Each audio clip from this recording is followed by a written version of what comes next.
Bienvenidos, bienvenidas a este nuevo vídeo sobre la Revolución Francesa.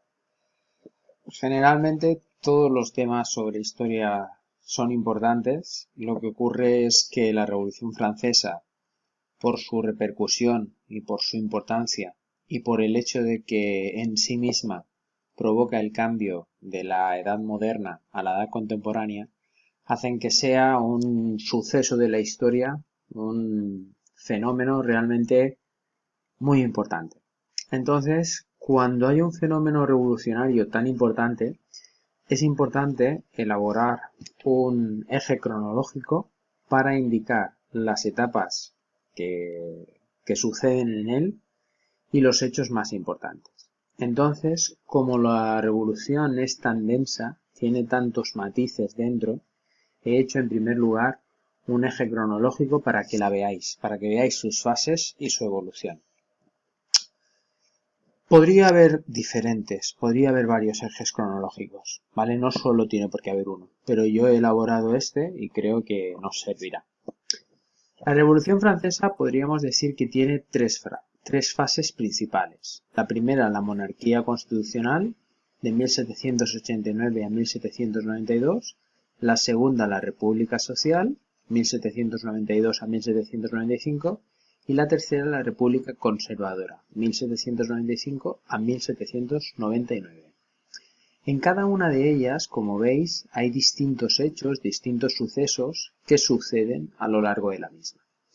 Pero es importante que tengáis en cuenta que siempre en un proceso revolucionario, digamos que hay un avance, una consecución de algo, cosa que se consigue en la monarquía constitucional, que veremos cómo se desmantela el antiguo régimen. Luego ese avance se radicaliza, cosa que ocurrirá en la República Social. Es decir, hay un descontento tanto de la parte conservadora como de la parte radical. Y ante el miedo de perder lo conseguido, lo que ocurre generalmente en los procesos revolucionarios es que se radicaliza y se lleva a un extremo. Eso ocurre también en la Revolución Francesa.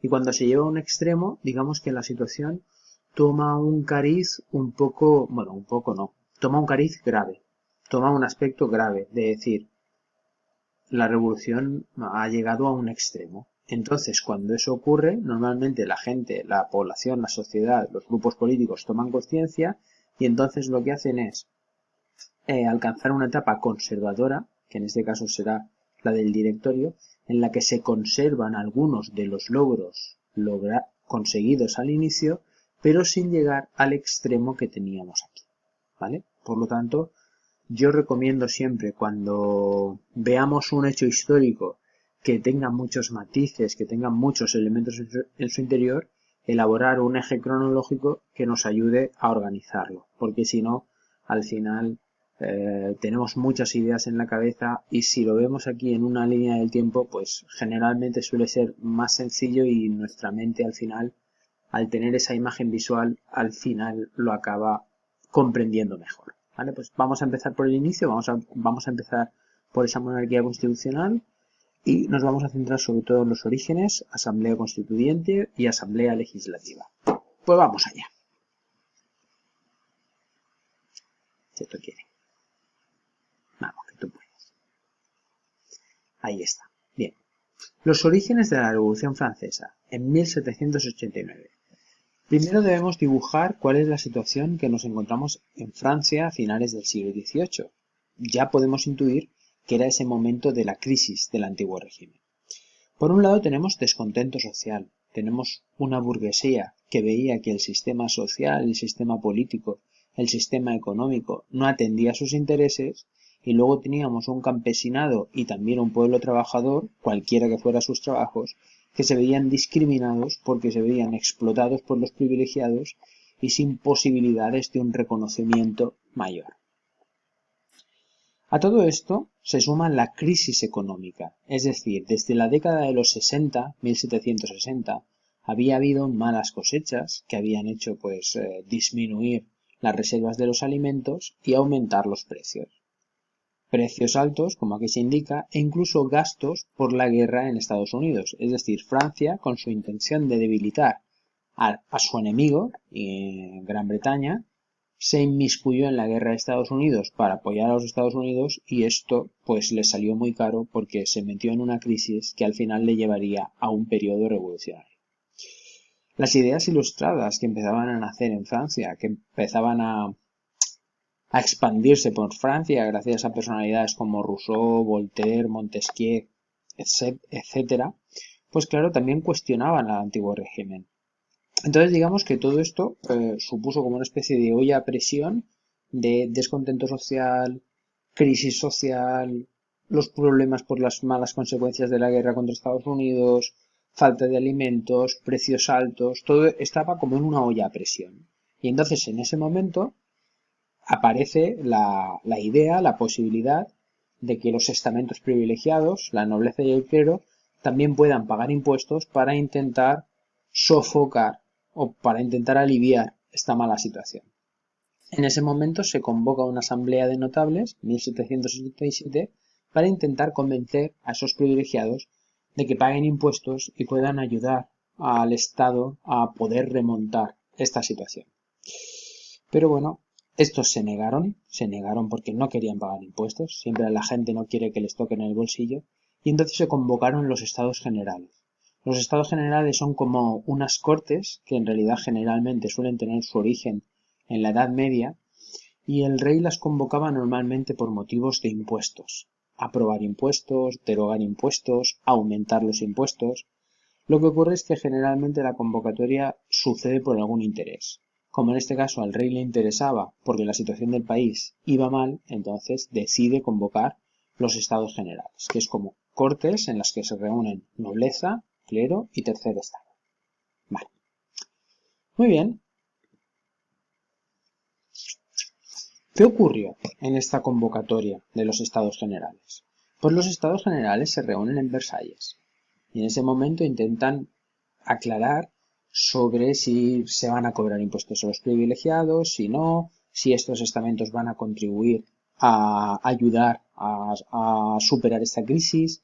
Y entonces la nobleza y el clero querían que el voto para aprobar este tipo de impuestos fuera por estamentos, lo cual es normal, porque si la nobleza y el clero son dos, contra el tercer estado siempre van a ganar, siempre van a conseguir, si están de acuerdo en lo que quieren, siempre van a conseguir sus intereses. Sin embargo, el tercer estado, que era más numeroso en cuanto a personas, quería el voto por persona, porque así de esa manera podrían conseguir sus objetivos. ¿Qué pasó? Que avanzó las ideas o la voluntad de la nobleza y el clero y el tercer estado se sintió traicionado. Se sintió que si continuaba con aquellos estados generales y continuaba con aquella dinámica, no iba a conseguir lo que quería y siempre se iba a sentir o siempre iba a acabar discriminado. Fue por eso que el tercer estado lo que hizo fue, como si ellos fueran la única asamblea válida, se retiró a la sala del juego de la pelota, que es esta de aquí. Hicieron el juramento de formar una nueva asamblea, que será la asamblea constituyente, y darle una constitución liberal a Francia. Y de hecho esta sala en realidad es una sala de frontón, es una sala de deportes, aquí lo veis, en Versalles, donde justamente se jugaba a un deporte muy similar al frontenis. Pero a día de hoy, pues como veis, está completamente musealizada en recuerdo de ese juramento de la sala del juego de la pelota. Vale. Bien, entonces a partir de este momento ellos empiezan a trabajar por intentar darle a Francia una constitución liberal que recogiese también la voluntad de la burguesía y del pueblo trabajador en contra de los intereses de los privilegiados.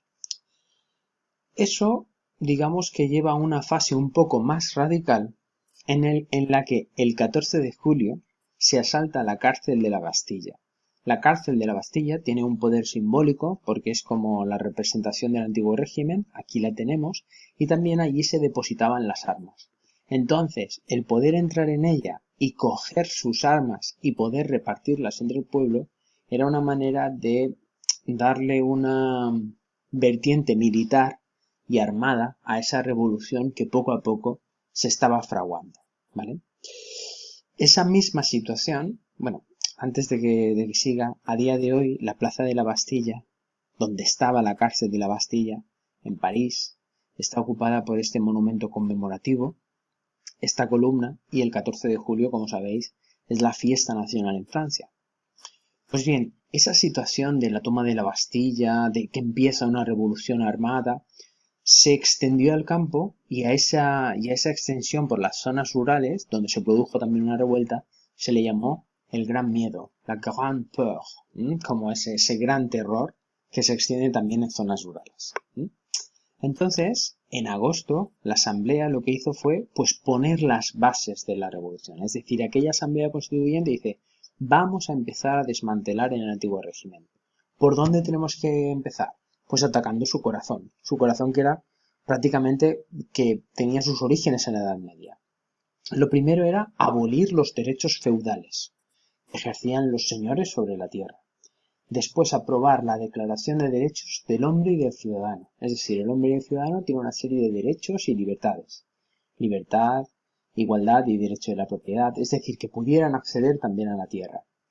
Y eso supuso el fin del antiguo régimen y el triunfo del liberalismo.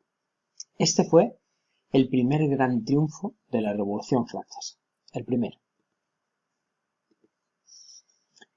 Y esta imagen lo que representa es cómo se está plantando esa semilla, ese árbol del liberalismo, que es lo que se representa en la Revolución Francesa. ¿Vale? En 1791, el siguiente paso va a ser promulgar una constitución. Y una constitución generalmente es un documento que rige el funcionamiento del Estado y en este caso reflejará los valores políticos del liberalismo. Por ejemplo, la soberanía nacional, es decir, toda la nación, todos los ciudadanos son los que tienen el poder político y lo entregan a través del voto a los gobernantes.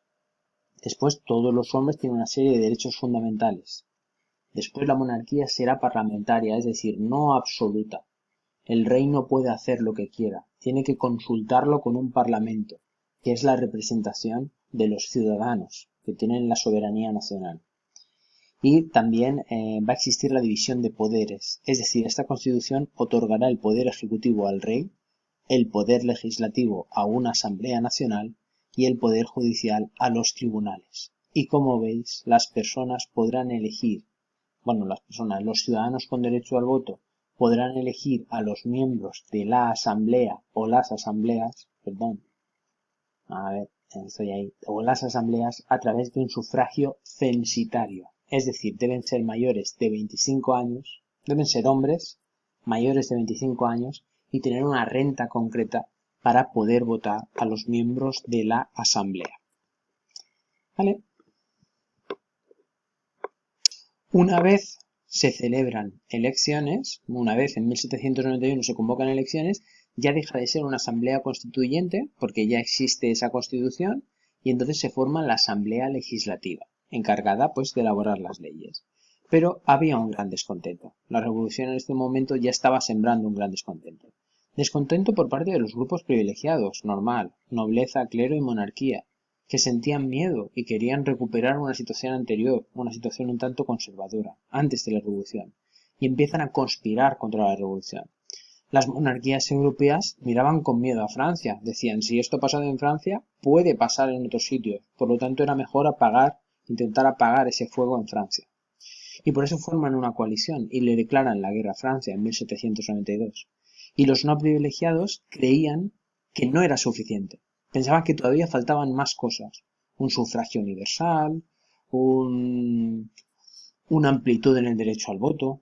Entre ellos destacamos los sansculottes, que aquí los tenemos representados, que vestían sin calzones, ¿de acuerdo? Y los jacobinos, que eran los más radicales.